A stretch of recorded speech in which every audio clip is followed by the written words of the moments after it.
You ever been here? You walk into church, the worship team begins to play, and maybe it was a really frustrating morning. Maybe it was all you could do to get the kids in the car, to get them there. Somebody spilled, somebody threw up, somebody had a dirty diaper, and you just staggered into church. And then the worship team starts to sing and to play, and you just got nothing. You're just standing there with nothing. Or maybe you're at home and you're listening to some worship music and you just are walking through a really difficult season in life. Maybe you lost a loved one. Maybe you just lost a job. Maybe you're staring down some uncertainty in your life and you just need to be reassured that God is with you and that God is for you. And so you put on some worship music and you're just ready to worship and you've just got nothing.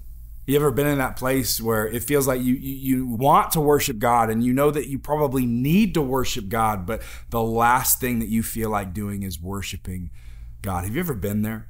I think it's really fascinating that so often in life we associate worship with goodness, worship with blessing, worship with joy, worship with happiness, when actually worship is not tied just to the good things in life. In fact, sometimes we see the exact opposite. In fact, in 2 Samuel chapter 12, we find King David in the wake of an affair, sleeping with a woman that wasn't his wife, and they have a baby, and he's caught in sin, and it's an ugly, messy, dark period of David's life, only compounded by the fact that that baby ends up dying.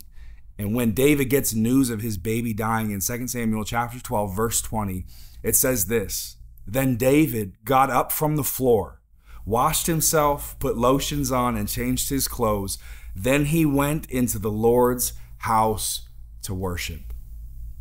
The first thing that David did when he found out that his baby had died was he walked into the house of God and he worshiped. Isn't it incredible that worship is not always a sign that your life is going great and everything is awesome and amazing? Sometimes worship can actually be a response to pain. Sometimes worship can actually be a way of mourning.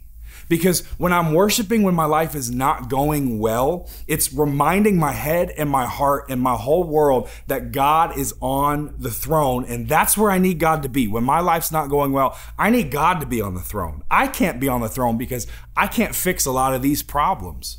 And so I just want to encourage you, if you're in that season and you're just feeling like, man, I don't know if I have it in me to worship. Worship is not always a reflection of your life going well. Sometimes worship can be a response to pain, can be a response to sadness, can be a response to depression. Why? Because our God is good even when our lives are not. That much never changes. Look to David, a man in the depths of his life when nothing was going right. What did he do? The first thing that he did was he walked into the house of God and he worshiped. Sometimes your head needs to be reminded. Sometimes your heart and your soul needs to be reminded that God is worth worshiping, not because of how well your life is going or how well it isn't going, because of who he is.